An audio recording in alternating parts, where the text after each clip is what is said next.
Alright guys, the time is now for a showdown between the Vampire Counts, who are going to be led by a Strigoi Ghoul Lord, and the Pirates of Sartosa, who are going to be led by Araness Assault Spite atop her mighty pole. So without further ado, let's jump right into this match and have some fun. So first things first, we do have the Strigoi Vampire Lord, or is it Strigoi Ghoul Lord? No, it's Strigoi Vampire Lord. Okay, so I got that wrong, my apologies.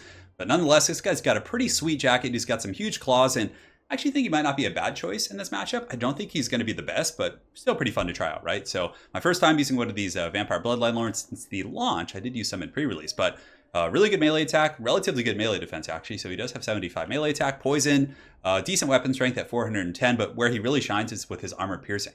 He has a couple abilities as well, the Ghoul King of Ushoran, which heals him and gives leadership to nearby troops or just himself? Okay, so he heals himself, which is pretty nice. So you don't have to use like Invocations of Nehek on him, right? You can use this and then you can invo somewhere else in the battlefield, which is pretty cool.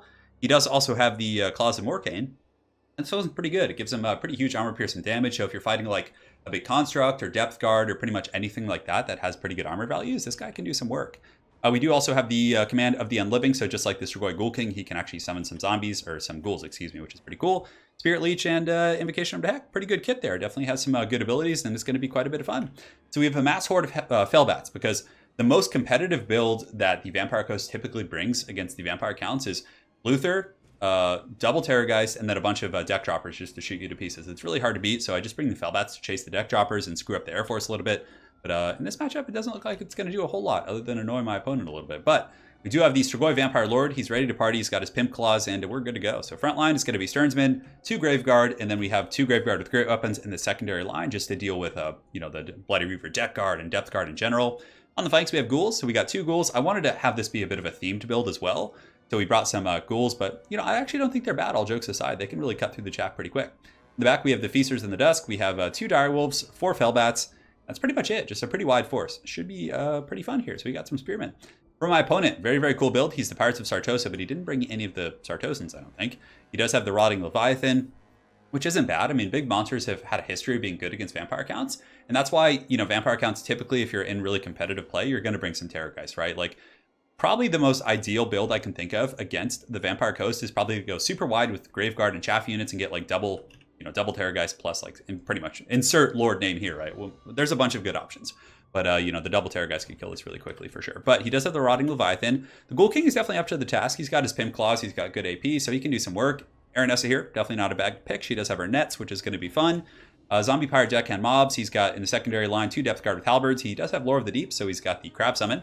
And it looks like Sirens on the flanks, which Terror isn't going to do anything against me, but they do have a Charmed ability, which lowers melee attack of something, I think, by like 12. Let's actually go ahead and take a look. It's a pretty cool ability. Like, as a supporting unit, they're not bad. Yeah, 9. Not bad. Halberds, and yeah, that's pretty much it. So the Death Guard plus the Leviathan and the Crab Summons are really going to be the anchor of my opponent's build. So anyways, here, the battle's underway. The Rotting Leviathan has charged into the Stearnsman. Actually, he's taken out 4 models so far, which isn't bad, but, good old Pimp Claw down here is going to start doing some work if he stands there too long, although it looks like he's taking his time. There's the first attack, and does some pretty good HP damage. Definitely not upset at all about that. What I end up doing is I just put my Fellbats in reserve, and I send them one at a time in on the Death Guard with full arms, not to obviously kill them, because that's not going to happen, but just to keep them from getting into the front line, right? Just mucking them up. In the meantime, I see some opportunities to collapse formations here. So the Ghouls are already doing a great job on the zombies, but I charge the Doggos in the back, the Dire Pack here, and they're going to do good work at crumbling this zombie formation. So pretty happy about that situation. In the meantime, the Sirens are actually doing okay against the Crypt Ghouls, definitely chewing them down, lowering their melee attack and allowing the zombie deckhands, the Tide of Skull, to hit them a little bit more efficiently. And now I've sent in the second wave of bats just to keep the Bloody Reavers from engaging here. Here comes a really good breath attack, it looks like, from my opponent. Oh, so this is the reason why this game, like, oh man, it was so awesome. So he used the Vangeist Revenge, and he has a pretty good little lineup here. I mean, the battle's going great for me in the front line, but this could definitely be something that could do some work. So let's watch this. That was a value train. It wrecked those Graveguard. I don't know if it did a little bit of damage way down the line, but it really just absolutely shreked one group of Graveguard. So if you're spending like 15 Winds of Magic to, essentially take out one group of infantry, I think that's not bad. But anyways, in the mainline fight, the Araness Assault Spite was actually fighting the Ghoul King, and he was out dueling her heavily. Obviously, he's going to be a little bit better as Araness is an anti-large specialist, and he's on foot. Ghoul King of Ushoran heals him back up to full health. He's actually able to Pimp Slap that Rotting Leviathan and do some good work. He also summoned some Cryptors to swarm in, and we're actually getting a ton of value right now. So for first time in the battle, I think we claim a little bit of a decent advantage here in the center as Aranessa, the Vampire Fleet Captain, and all these guys essentially have to flee the battlefield. On the flanks, it's not a bad trade either. It's pretty darn even, I would actually say. The Tide of Scold and the Sirens trading efficiently with the Ghouls, and the Direwolves have slammed into the back, trying to break the leadership of the Sirens just to get them off the battlefield, because it's typically very tough to deal with those ghostly units. And the Graveguard in the front line, just fighting these zombies to the bitter end, definitely an advantage. Vampire counts just have better infantry objectively than the Vampire Coast. If you just have like infantry on infantry, you're going to win, right? The Graveguard with the shields will kill all the chaff, and the Great Weapons will trade far too cost efficiently with the Depth Guard. So, the Vampire Coast needs to bring their big monsters and summons and things like that, and it's definitely going pretty well. It's a very, very close fight. Over here on the flanks, you can see the Crypt Ghouls are fighting against the Zombie Pirate Deckhand mob supported by Graveguard. So little angry golems definitely paying their dues, and it looks like there's going to be a crabby summon here. And look at that. When the crabs are summoned, it puts a bounce of power in my opponent's favor. The Leviathan's still pretty healthy at half health, give or take. He doesn't have Invocation of Nehek to heal it, but again, he can summon those crabs. You can see here Aranessa is just getting absolutely crunked, and she's able to actually outmaneuver my Ghoul King, who keeps getting tar pitted, and unfortunately he's used the Spearfisher's Net a couple times to kind of pin me in place. So the Ghoul King's going to be running through.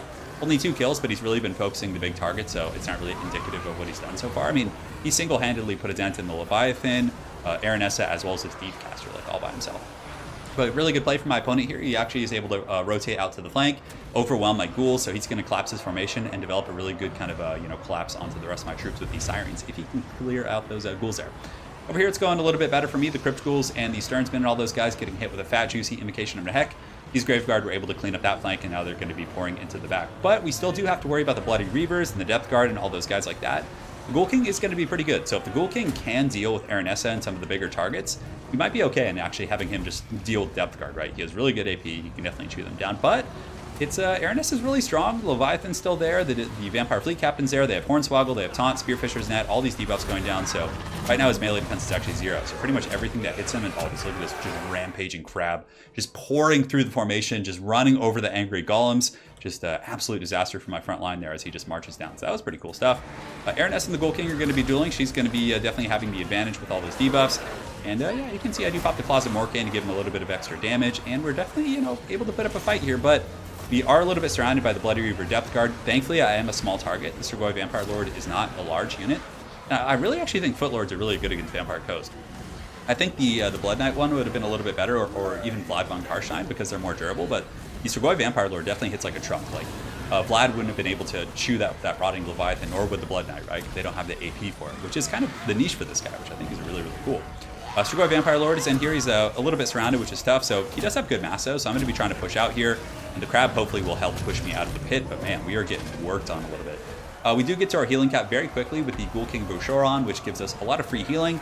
Bounce of power a little bit in my opponent's favor, but we completely collapse his formation. The Depth Guard over here actually getting spanked up pretty bad by the Sternsmen, as well as the Graveguard with Great Weapons. So just proving how efficient Graveguard with Great Weapons can be, and that's why you should always bring like 1 or 2 in this matchup, I think. So the Strigoi Vampire Lord is going to be running away. He does have taunt, so I'm trying to get away from my opponent. But a little bit of hubris here from the Vampire Captain, not realizing who he's chasing. Aranessa was a little bit behind with her pole, but now the Ghoul King is just going to turn, and it's going to be Pimp Slap time. So he's got his big claws. He's going to give this Vampire the business. And let's go ahead and take a look. So we use the Spirit Leech as well, which might have been overkill a little bit. I probably should have saved that for Aranessa. Oh, but he comes with the overhand right, just absolutely punishing the Fleet Captain, and down she goes from the claws of Morcane. So the Strigoi Vampire Lord able to squeak away there. Now he's going to turn around and go after Aranessa. And she has the advantage right now. Granted, he's a much stronger combatant. He has better melee attack. He does have those buffs that make him very powerful. He has access to Spirit Leech. But Manon's Luck is going to be helpful. But, oh man, the Spearfisher's Net lowering the melee defense just... I mean, she had about 1,500 more HP, but the Ghoul King is rapidly closing the gap with that Spearfisher's Net. Very, very solid. Able to lower his melee defense and make him take a ton of damage. So great stuff there from Aranessa. And it looks like the Rotting Leviathan is here, coming back into the fight. And it definitely needs to, because even though Ghoul King is really beat up, he could still, with 1 or 2 good hits, break Aranessa, who is not an undead unit, right? So the Ghoul King definitely pretty angry here, but then the Leviathan comes in the back with the Steel Crab Claws, and he's able to do huge damage against the Strigoi Vampire Lord. Not damage, but it knocks him over and allows Aranessa to stabilize a little bit, whereas she was actually shaken for a moment, right? But now he's down to 400 HP. Ghoul King gets another huge hit. She's also surrounded, being poisoned by some of the zombies. Such an incredibly close fight here. Leviathan comes in with about 3,500 HP, and he is just jumping all over those guys and really protecting Aranessa. And it looks like the Ghoul King is actually going to start crumbling due to leadership issues. So Aranessa is able to take out the Ghoul King with the help of her Crab and the Vampire Fleet Captain. And that's pretty much going to be all she wrote. The Bloody Reaver Depth Guard and the Crabs, now that he's gone, I don't really have the Armored Piercing to deal with all this stuff. So the Crabs and the Halberds are going to be able to clean up shop. But I really like the place that Depth Guard are in. I feel like they're not like too strong, right? Like Graveguard with Great Weapons can really trade efficiently with them, but I feel like they're a really nice kind of supporting unit now. Definitely much more well-balanced than they were before, which is cool. So yeah, good, well played to my opponent. That's going to be pretty much it, just cleanup duty, just myself crumbling at this point. But that was a really fun game. It was cool to get to try a different lord that, you know, normally if you're playing in a really competitive vacuum, you get in the zone where you only pick like the most optimized lords. And I don't think he's actually bad. I think he has like some good niches. The Spirit Leech is useful. The Invo is useful. And yeah, he's really cool. Like I like the Strigoi Vampire Lord. He's awesome. As far as like optimizing in this matchup goes, now this build would have been a little bit better against like a powder-centric build, for sure, because the Fellbats and the dogs would have been more efficient. Like there was no really good targets for the Fellbats or the dogs, right? So essentially I had what, 3, 6, 9, 12, yeah, like almost 1,800 gold. That was super suboptimal here, and we were still able to do pretty well for sure. But I don't know, maybe cut the dogs and just keep the bats. Like that's probably the direction to go. The Vampire Lord, I mean, a single Terrorgeist would have just annihilated the Rotting Leviathan for sure. But yeah, I don't know. I like the build quite a bit. It was really fun, very thematic with the ghouls, and they actually did a good job at cutting through the chaff and poisoning everything and doing their work. But the Graveguard are just so efficient. Like they just chop things up. They have shields. They're just well-rounded, and they really anchor your formation pretty efficiently. But yeah, it was fun for sure. I think the Blood Knight Lord might have been a little bit better. I'm not sure. Maybe even Vlad. I mean, obviously Manfred would be really powerful as well, but I do think the Strigoi Vampire Lord's pretty strong in melee, and being able to summon Cryptors and Ghouls is really, really fun and also decent at times. So very well played to my opponent, Jago Roth. He brought a pretty cool, unexpected build with Leviathans and Halberds and Aaron Essa. You don't see him terribly often. So well played to you, my friend. Hopefully you guys enjoyed this Vampire game, and we will see you guys next time.